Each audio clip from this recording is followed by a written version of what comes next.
2024 में लोकसभा के चुनाव होने वाले हैं और चुनाव होने के साथ ही उत्तर प्रदेश एक अहम राज्य माना जाता है जहां से देश की सत्ता तय होती है। लेकिन अभी उत्तर प्रदेश में समाजवादी पार्टी और भाजपा के बीच में कड़ी टक्कर चल रही है। भाजपा कुछ ऐसी रणनीति तैयार कर रही है जिससे कि समाजवादी पार्टी को एक बड़ा झटका लग सकता है। आइए आपको समझाते हैं कि आखिर वो क्या रणनीति है। नमस्कार, आप सभी का स्वागत है नेशनल खबर पे और मैं प्रज्ञा झा। समाजवादी पार्टी के विधायक दारा सिंह चौहान के इस्तीफे के साथ ही भाजपा की चुनावी रणनीति अब साफ होने लग गई है। उनके भाजपा में शामिल होने की घोषणा जल्द हो सकती है। माना जा रहा है कि दारा सिंह चौहान के इस्तीफे से भाजपा ने अपने उस अभियान की शुरुआत कर दी है जिसके तहत लोकसभा चुनाव में विपक्ष, खास तौर पर समाजवादी पार्टी को तगड़ा झटका लग सकता है। मीडिया रिपोर्ट्स की माने तो समाजवादी पार्टी के कई और विधायक भी भाजपा के संपर्क में हैं। उनको साथ लाने के लिए भाजपा के कुछ नेताओं को मिशन पर लगा दिया गया है।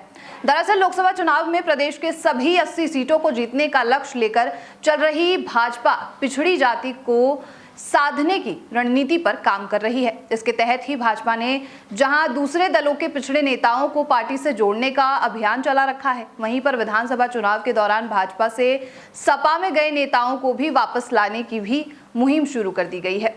शुरुआत की योगी सरकार में वन मंत्री रहे दारा सिंह चौहान के इस्तीफे को भाजपा के इसी अभियान की कड़ी में माना जा रहा है।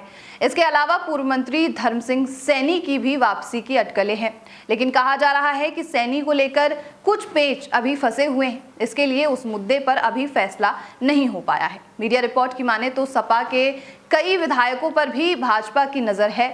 समाजवादी पार्टी विधायकों के भाजपा के संपर्क में होने की भी बात कही जा रही है। कहा जा रहा है कि भाजपा के एक बड़े नेता के जरिए इन विधायकों से संपर्क किया गया है। वहीं पर पश्चिम यूपी के कुछ बसपा सांसद भी भाजपा में शामिल हो सकते हैं। प्रदेश में दूसरे दलों के नेताओं को भाजपा में लाने के अभियान के तहत समन्वय जिम्मेदारी उप मुख्यमंत्री ब्रजेश पाठक और परिवहन मंत्री दयाशंकर सिंह को सौंप दी गई है। विपक्षी एकता की मुहिम के जवाब में भाजपा ने भी एनडीए को मजबूत करने का अभियान चला रखा है।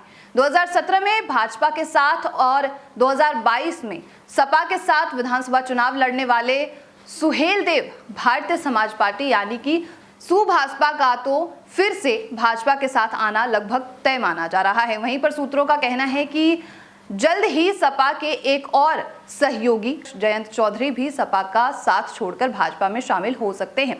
मीडिया रिपोर्ट्स तो यहां तक कह रही है कि केंद्र के मंत्रिमंडल विस्तार में जहां जयंत को लिया जा सकता है, वहीं पर प्रदेश सरकार में ओम प्रकाश राजभर को भी कैबिनेट मंत्री बनाने की तैयारी चल रही है। रालोद और सुभाजपा से गठबंधन की औपचारिक घोषणा जल्द हो सकती है। प्रदेश में लोकसभा की सभी 80 सीटों पर जीत दर्ज करने का लक्ष्य भेदने की रणनीति के तहत भाजपा ने उन 16 सीटों पर खास फोकस कर रखा है जिस पर 2019 में भाजपा को हार का मुंह देखना पड़ा था। भाजपा की रणनीति है कि 2024 में मौजूद सीटों के साथ ही इन 16 सीटों को भी हर हाल में जीता जा सके। इसलिए इन सीटों पर प्रभाव रखने वाले सपा के समेत दूसरे दलों के जितने भी नेता हैं उन सभी को भाजपा अपने साथ लेने की तैयारी में लगी हुई है। तो ये थी वो पूरी रणनीति जिसके बारे में हमने आपको जानकारी दी कि आखिर कैसे उत्तर प्रदेश में भाजपा सरकार तैयार है 2024 के लोकसभा चुनाव के लिए और जितनी भी अन्य पार्टियां हैं समाजवादी पार्टी के सहित